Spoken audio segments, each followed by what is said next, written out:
News కు స్వాగతం. ముందుగా హెడ్లైన్స్. ప్రధాని మోదీతో రక్షణ శాఖ కార్యదర్శి భేటీ.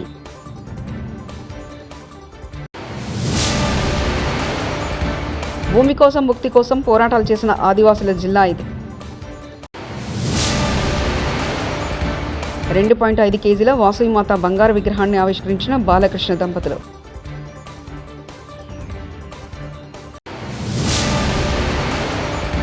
సీమరాజా కిరాక్ ఆర్పిలాంటోలను చట్టం వదలదు. అంబటి. జమ్మూ కాశ్మీర్లోని పహల్గామ్లో పర్యాటకుల లక్ష్యంగా ఉగ్రవాదులు జరిపిన కాల్పులో 26 మంది మరణించారు. ఈ నేపథ్యంలో పాకిస్తాన్ల మధ్య తీవ్ర ఉద్రిక్త వాతావరణం నెలకొంది. అలాంటి వేళ ప్రధాని మోదీతో రక్షణ శాఖ కార్యదర్శి రాజేష్ కుమార్ సింగ్ సోమవారం న్యూఢిల్లీలో సమావేశమయ్యారు. ఆదివారం ఎయిర్ చీఫ్ మార్షల్ ఏపీ సింగ్తో, అంతకుముందు అంటే శనివారం naval chief staff Dinesh K త్రిపాఠితో ప్రధాని మోదీ వరుసగా సమావేశమయ్యారు. గత వారం ప్రధానితో army chief general Upendra Trivedi భేటీ అయ్యారు. ఇలా వరుసగా త్రివిధ దళాల అధిపతులతో ప్రధానమంత్రి భేటీ కావడం, తాజాగా రక్షణ శాఖ కార్యదర్శి రాజేష్ కుమార్ సింగ్ సైతం సమావేశానికి హాజరవ్వడం ప్రాధాన్యత సంతరించుకుంది. తెలంగాణలో కేంద్ర మంత్రి నితిన్ గడ్కరీ పర్యటిస్తున్నారు. కొమరంభీం జిల్లాలోని కాగజ్ నగర్లో 3,694 కోట్లతో 5 జాతీయ రహదారులను ప్రారంభించారు. ఈ కార్యక్రమంలో కేంద్ర మంత్రులు బండి సంజయ్, కిషన్ రెడ్డి, రాష్ట్ర మంత్రులు కోమటిరెడ్డి వెంకటరెడ్డి, సీతక్క, ఎంపీలు, ఎమ్మెల్యేలు తదితరులు పాల్గొన్నారు. ఈ సందర్భంగా ఇక్కడ ఏర్పాటు చేసిన బహిరంగ సభ వేదిక నుంచి 7 జాతీయ రహదారులు ప్రారంభించారు. అనంతరం ఆయన మాట్లాడుతూ ఆదిలాబాద్ జిల్లాకు ప్రత్యేక చరిత్ర ఉందని, భూమి కోసం ముక్తి కోసం జిల్లా ప్రజలు ఎన్నో పోరాటాలు చేశారని, ఆదిలాబాద్ సామాజికంగా ఆర్థికంగా వెనుకబడిందని, ఉపాధి కోసం ఎదురు చూస్తున్నారని అన్నారు. किशन जी, ये बड़ा इंटरेस्टिंग बात है कि हिमाचल प्रदेश में रोहतांग पास आप गए होंगे, वहां जाने के लिए 3.5 घंटे लगते थे.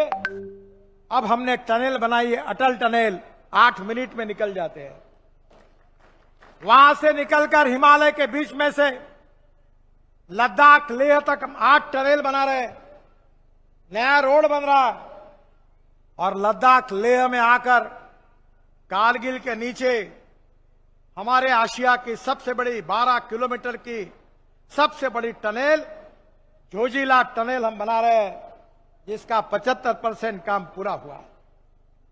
जोजिला टनल से निकलकर हम झेड़मोर टनल हमने बनाकर प्रधानमंत्री जी ने उसका उद्घाटन किया, वो पूरी हुई है. और वो झेड़मोर टनल से हम श्रीनगर आएंगे तो श्रीनगर और जम्मू के बीच में हम 36 टनल बना रहे हैं. సత్యసాయి జిల్లా హిందూపురంలో శ్రీ కన్యకాపరమేశ్వరి దేవాలయంలో వార్షికోత్సవం ఘనంగా జరుగుతుంది. ఆలయంలో విగ్రహ ప్రతిష్ఠ చేసి 85 ఏళ్లు గడిచిన సందర్భంగా ఈ వేడుకలు నిర్వహిస్తున్నారు. ఇటీవల 2.5 కేజీల బంగారంతో విలువ సుమారు 3 కోట్లు తయారు చేసిన వాసవిమాత విగ్రహాన్ని ఏర్పాటు చేశారు. సోమవారం ఉదయం ఎమ్మెల్యే బాలకృష్ణ దంపతులు ఆ విగ్రహాన్ని ఆవిష్కరించి బంగారు పుష్పలతో అమ్మవారికి ప్రత్యేక పూజలు చేశారు. అనంతరం ఆర్యవైశ్య సంఘం సభ్యులు బాలయ్య దంపతులను ఘనంగా సన్మానించారు.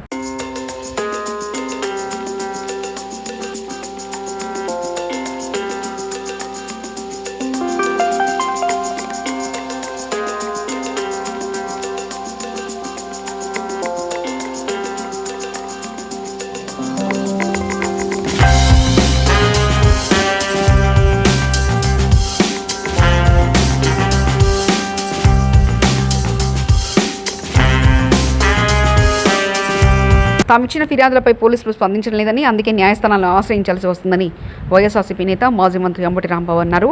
సోషల్ మీడియాలో పార్టీ నేతల మీద తప్పుడు వ్యాఖ్యలు, ప్రేలాపనలు చేసే వాళ్ళని వదిలిపోమని, చట్టం ముందు దోషులుగా నిలబెట్టి తీరుతామని అన్నారు. సోమవారం పట్టాభిపురం పోలీస్ స్టేషన్లో ఫిర్యాదు చేసిన అనంతరం ఆయన మీడియాతో మాట్లాడారు. టీడీపీ సోషల్ మీడియా వింగ్ వైఎస్ఆర్సీపీపై, మాజీ సీఎం వైఎస్ జగన్మోహన్ రెడ్డిపై తనపై తప్పుడు ప్రచారం చేస్తుంది, అందుకే ఐటీడీపై ఫిర్యాదు చేశారు. అలాగే వైఎస్ఆర్సీపీ కండువా వేసి ప్రేరేపణలు చేసే సీమరాజు అనే వ్యక్తిపైన, మాజీ మంత్రి రోజా తదితరులపైన వీడియోలు చేసే కిరాక్ ఆర్పీపైన ఫిర్యాదు చేశారు. ఒక వీడియోలు చేసి తన ఐడిలో వైఎస్ఆర్ కాంగ్రెస్ పార్టీని, జగన్మోహన్ రెడ్డి గారిని, వైఎస్ఆర్ కాంగ్రెస్ పార్టీ నాయకుల్ని, నన్ను అనేక రకాలుగా దుర్భాషలాడి విద్వేషాలు రెచ్చగొడుతూ అనేక పోస్టింగ్లు, అనేక వీడియోలు చేస్తున్నటువంటి విషయం చాలామందికి తెలుసు. దీని వెనుకాల టీడీపీ ఉండి నడుపుతూ ఉంది. పైగా ఆయన ఆ సీమరాజు అనే ఆయన పేరు వేరే చంద్రకాంత్ చౌదరిట, ఆయన మెల్లో వైఎస్ఆర్సీపీ జెండా కండువా కప్పుకుంటాడు. వైఎస్ఆర్సీపీ అంతర్జాతీయ జనరల్ సెక్రటరీ అని చెప్పి మోసం చేసి, చీట్ చేసి ప్రజలను నమ్మించేందుకు ప్రయత్నం చేస్తూ ఉన్నాడు. ఆయన మీద గతంలో కూడా నేను ఇదే పోలీస్ స్టేషన్లో కంప్లైంట్ ఇచ్చాను. But police has not taken any action. Case కూడా రిజిస్టర్ చేయలేదు. మళ్ళా ఇవాళ నేను మళ్ళా ఒక కంప్లైంట్ వారికి ఇచ్చి ఆ సీమరాజు అనే వ్యక్తి మీద కంప్లైంట్ డీటెయిల్స్గా ఇచ్చి నేను రసీదు కూడా తీసుకున్నాను. ఎందుకు రసీదు తీసుకున్నానంటే పోలీసు వారు రిజిస్టర్ చేయరని, చేయకపోతే న్యాయస్థానాలను ఆశ్రయించవలసిన అవసరం ఉంటుందని రసీదు తీసుకున్న రసీదు ఇవ్వటం అనేది వారి డ్యూటీ. పోలవరం ప్రాజెక్టు నాడు నిర్లక్ష్యం, నేడు పరుగులు పెడతారు పనిలో మాజీ మంత్రి పీతల సుజాత మీడియా సమావేశం. ఆంధ్రుల జీవనాడి పోలవరం స్వాతంత్రం వచ్చినప్పటి నుంచి కూడా పోలవరం ప్రాజెక్టు పూర్తవటం అనేది ఒక కలగానే మిగిలిపోతూ వస్తుంది. చంద్రబాబు నాయుడు గారు ముఖ్యమంత్రి అయిన తర్వాత ఒక సంకల్ప బలంతో, ఒక కృషితో, ఒక కంకణం కట్టుకుని ఎట్లా అయినా సరే పోలవరం ప్రాజెక్ట్ని పూర్తి చేసి జాతికి అంకితం చేయాలి అనే ఒక మంచి ఆలోచనతో, దృఢ నిశ్చయంతో ముందుకు వెళ్తున్న విషయం ప్రజలందరికీ కూడా తెలుసు.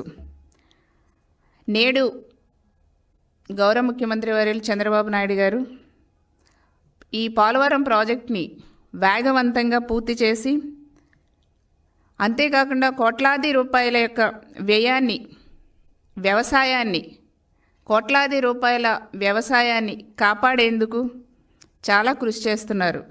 అంతేకాకుండా చివరి ఆయకట్టు వరకు కూడా నీరందించాలని ఒక లక్ష్యంతో ఈ రోజున కూటమి ప్రభుత్వం ముందుకెళ్తున్న విషయాన్ని కూడా ప్రజలకు తెలియజేస్తున్నాం. అంతేకాకుండా పోలవరం నా పార్లమెంట్ పరిధిలోనే దొంగ పాస్పోర్ట్లతో అత్యధిక బంగ్లాదేశీలు ఉండడం నాకు సిగ్గుచేటు. BJP MP Dharmapuri Arvind. అంటే నాకు సిగ్గుచేటు ఏమనిపిస్తుంది అంటే, నా పార్లమెంట్ నియోజకవర్గంలో బోధన్లో అత్యధిక దొంగ పాస్పోర్ట్లు వెళ్ళినాయి, అత్యధిక దొంగ బంగ్లాదేశీలు వెళ్ళినరు. ఒకటే ఇంటి మీద అడ్రస్ మీద 42 దొంగ పాస్పోర్ట్లు వెళ్ళినాయి. అందాల పోటీల వల్ల తెలంగాణకు పెట్టుబడులు వస్తాయి. కాంగ్రెస్ ఎమ్మెల్యే కడియం శ్రీహరి. హైదరాబాద్ మహానగరానికి ప్రపంచ వ్యాప్తంగా ఒక బ్రాండ్ ఇమేజ్ ఉన్నది. ఆ బ్రాండ్ ఇమేజ్ దృష్టిలో పెట్టుకొని అందాల పోటీలు హైదరాబాద్ లో నిర్వహించాలని చెప్పి నిర్వాహకులు నిర్ణయం తీసుకున్నారు. ఆ నిర్వాహకులకు కావాల్సిన వసతి మాత్రమే, ఏర్పాటు మాత్రమే రాష్ట్ర ప్రభుత్వం చేస్తున్నది. ఆ పోటీలు నిర్వహించడం ద్వారా హైదరాబాద్ బ్రాండ్ ఇమేజ్ పెరుగుతుంది అని, మరిన్ని పెట్టుబడులు హైదరాబాద్కి వస్తాయనే ఉద్దేశంతోనే తప్ప మిగతా పక్కన పెట్టి అది చేస్తున్నామని చెప్తే అంతకంటే దుర్మార్గమైన. రేవంత్ రెడ్డి ప్రభుత్వానికి అందాల పోటీ పట్ల ఉన్న శ్రద్ధ రైతుల పట్ల లేదు. రాష్ట్ర వ్యాప్తంగా మార్కెట్ యార్డుల్లో ధాన్యం కొనుగోలు కోసం పడిగాపులు కాస్తూ ఇప్పటికే 5 రైతులు ప్రాణాలు కోల్పోయారు. ఇవి సహజ మరణాలు కాదు, ముమ్మాటికి కాంగ్రెస్ ప్రభుత్వ హత్యలే. మాజీ మంత్రి ఎమ్మెల్యే హరీష్ రావు. అమ్ముకున్నారు. ఇది బీఆర్ఎస్ పార్టీ బయటకు తెచ్చిన తర్వాత ఇప్పుడు ప్రభుత్వం విజిలెన్స్ ఎంక్వైరీకి ఆదేశించింది. విజిలెన్స్ కాదు, దీని మీద సిబిఐ విచారణ జరపాలి. కేంద్ర ప్రభుత్వం, బీజేపీ, ఎందుకంటే సిసిఐ కేంద్ర ప్రభుత్వ కంట్రోల్లో ఉంటుంది, సిసిఐ అనేది కేంద్రం ఆధీనంలో ఉంటుంది. మరి ఇలా సిసిఐఏ అవినీతికి పాల్పడ్డది. మధ్యదళారీలు, బ్రోకర్లు, ఈ సిసిఐ అధికారులు కలిసి దాదాపు 3,000 కోట్ల రూపాయలు పత్తి రైతులకు నష్టం జరిగింది. ఈ పత్తి రైతులకు జరిగిన నష్టాన్ని పూరించాలి అంటే దీని మీద సిబిఐ విచారణ జరిపి రైతులకు రావాల్సిన డబ్బులు రైతులకు ఇప్పించాలని కూడా బీఆర్ఎస్ పార్టీ డిమాండ్ చేస్తూ ఉంది. వడ్ల కుప్పల మీదనే రైతులు చనిపోతున్న పరిస్థితి ఉంది. రాష్ట్ర వ్యాప్తంగా ఇప్పటికీ 5 రైతులు మార్కెట్ యార్డ్లో పడిగాపులు కాస్తూ, దీనంగా ఎదురు చూస్తూ, హార్ట్అటాక్తో కానీ వివిధ కారణాల వల్ల ధాన్యపు కుప్పల మీదనే రైతులు చనిపోయిన పరిస్థితి ఉంది. ఏప్రిల్ 15 జగిత్యాల జిల్లా కతలాపూర్ గ్రామంలో జలపతి రెడ్డి అనే రైతు మార్కెట్ యార్డ్లోనే చనిపోవడం జరిగింది. ఏప్రిల్ 21 మహబూబాబాద్ జిల్లా తొర్రూరు మండలంలో చీర్లపాలెం అనే గ్రామంలో మహిళా రైతు ప్రేమలత మార్కెట్ యార్డ్లో ధాన్యాన్ని తెచ్చి అక్కడే 2-3 రోజులు పడిగాపులు చేస్తూ చనిపోవడం జరిగింది. ఏప్రిల్ 26 సిద్దిపేట జిల్లా చేర్యాల మండలంలో ఆకునూరు గ్రామంలో హనుమయ్య అనే రైతు వడ్ల కుప్ప మీదనే ఆకునూరు గ్రామం, చేర్యాల మండలం, సిద్దిపేట జిల్లాలో చనిపోవడం జరిగింది. ఏప్రిల్ 22 మహబూబాబాద్ జిల్లా నెల్లికుదురు మండలం. అక్కడ బిర్రు వెంకన్న అనే రైతు ధాన్యం తెచ్చి ధాన్యం కుప్ప మీదనే చనిపోవడం జరిగింది. ఇట్లా చాలామంది రైతులు, అంటే ఇవి నిజంగా ఇవి నార్మల్ డెత్స్ కావు, ప్రభుత్వ నిర్లక్ష్యం వల్ల జరిగినటువంటి చావులు. ఒక రకంగా చెప్పాలంటే ఇవి ప్రభుత్వ హత్యలు. రైతులు ఇవాళ ఇట్లా చనిపోతున్నా ఈ ప్రభుత్వం వడ్లు కొనాలని రోడ్డుకిన అన్నదాతలు. ఖమ్మం జిల్లా కల్లూరు మండల కేంద్రంలో ప్రభుత్వం ఇంకా వడ్లు కొనలేదని, వర్షం పడితే వడ్లు తడిచి నష్టపోతాయని రోడ్లపై బైఠాయించిన రైతులు. ప్రభుత్వం వెంటనే స్పందించి వడ్లు కొనాలనే డిమాండ్. భారీగా నిలిచిపోయిన వాహనాలు.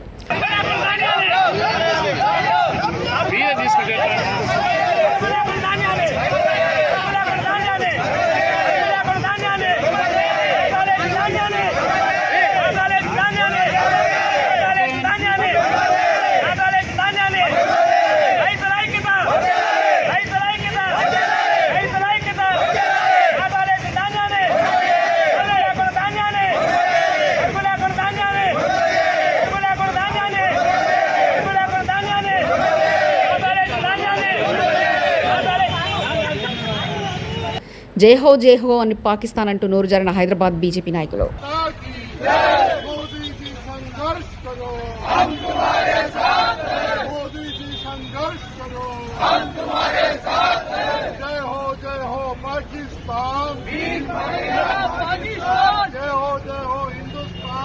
నితిన్ గడ్కరీ ఒక మహానేత. నా 30 ఏళ్ల రాజకీయ జీవితంలో నితిన్ గడ్కరీ లాంటి నాయకుడిని ఎప్పుడు చూడలేదు. ఏ పని ఉందని వెళ్ళినా ఒక నిమిషంలో పని పూర్తి చేసేవాడంటూ మంత్రి కోమటిరెడ్డి వెంకటరెడ్డి వ్యాఖ్యానించారు. मगर कभी भी ऐसी मिनिस्टर को नहीं देखा है. कभी भी जाओ रोड का प्रॉब्लम होने दो, कुछ प्रॉब्लम हो, 1 मिनट में अपॉइंटमेंट दे के बिठा के काम करने का मिनिस्टर जो ये असेंबली पार्लियामेंट में हाउस के अंदर भी यही बोला थे. मैं आप एक ही रिक्वेस्ट है, गडकरी जैसे बड़ा महान नेता को मैं हैदराबाद में 2 दिन पॉइंट बनूंगा, मगर यहाँ से हमारा तेलंगाना का विजिट करके जो ये फॉरेस्ट एरिया को जो डेवलप करने के वास्ते आ रहे, आपको स्वागत करते हुए मेरा एक ही रिक्वेस्ट है. వైఎస్ఆర్ కాంగ్రెస్ పార్టీ ఎన్ఆర్ఐ విభాగ గ్లోబల్ కోఆర్డినేటర్ ఆలూరి సాంబశివారెడ్డి నేడు బ్రిస్బెన్లో నిర్వహించిన వైఎస్ఆర్సీపీ గ్లోబల్ కనెక్ట్ పర్యటన మరో విజయవంతమైన అధ్యాయంగా నిలిచింది. ప్రసవాంధ్రుల విశేష ఉత్సాహం, ఆకాంక్షలతో కూడిన చర్చలు ఈ కార్యక్రమాన్ని భావోద్వేగపూరితంగా మలిచాయి. ఈ సందర్భంగా సాంబశివారెడ్డి మాట్లాడుతూ, జగనన్న ఒక నాయకుడు మాత్రమే కాదు, ప్రజల వ్యక్తీకరించిన ప్రతిబింబమని. ఆయన నాయకత్వం మానవతా విలువల మీద, నైతిక బాధ్యత మీద నిలిచిందని, నిజాయితీ, నిబద్ధత, ప్రజల పట్ల గల సానుభూతి ఈ భూమిపై అర్థమైందని స్పష్టంగా తెలిపారు. నేను జగనన్న సోదరుని, జగనన్న కోసం పనిచేస్తా అని చెప్పడానికి చాలా గర్వపడుతున్నాను మీ అందరితో పాటు.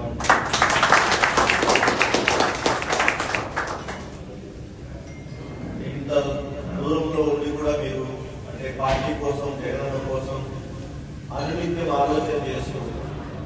అంటే ఎందుకు ఓడిపోయాము, లేదా పోయింది, మంచి చేసామైనా ఓడిపోయాం, మళ్ళీ ఎలా గెలవాలి, ఇంకా బెటర్గా మనం ఎలా చేసుకోవాలి, దాని మీద మీరు ఆలోచన చేస్తున్నందుకు నేను అందరికీ కూడా మరోసారి ధన్యవాదాలు తెలుపుతున్నాను. సో ఇక్కడ ఫస్ట్ ఆఫ్ ఆల్ జగనన్న వ్యక్తిత్వం గురించి నేను కొన్ని మాటలు చెప్పాలనుకుంటున్నా. అఫ్కోర్స్ మీకు తెలియనే కాదు, మీరు జగనన్నని పిచ్చిగా ఇష్టపడ్డారు కాబట్టి ఈరోజు వరకు గత 15 ఏళ్ళుగా జెండా దించకుండా జగనన్న కోసం పనిచేస్తున్నాం మనమంతా కూడా. బట్ ఏదేమైనా ఇప్పుడు కూడా చాలా మంది చెప్పారు, నిజంగానే రాజకీయాల్లో జగనన్న లాంటి వ్యక్తి రావడం అనేది అరుదు అనే దానికంటే అది అసంభవం. అంటే ముందు ఎప్పుడు లేరు, తర్వాత ఎప్పుడు రాదు. ఎందుకంటే రాజకీయాల్లో నిజం మాట్లాడటం, ఆ నిజం మాట్లాడిన తర్వాత ఆ మాట కట్టుబడి ఉండడం అనేది అది ఎక్కడా జరగదు. అది మామూలుగా మనం రాజశేఖర రెడ్డి గారి విషయంలో మాట్లాడినప్పుడు మనం చెప్పడం అనేది విన్నాం. కానీ దాన్ని ప్రాక్టికల్ గా జగనన్న విషయంలో కల్లారా చూసాము. అది ఎప్పుడు 2019-24 ప్రధాని మోదీతో రక్షణ శాఖ కార్యదర్శి భేటీ.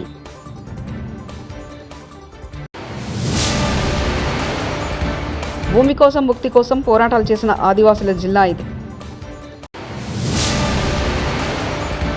2.5 కేజీల వాసవిమాత బంగారు విగ్రహాన్ని ఆవిష్కరించిన బాలకృష్ణ దంపతులు.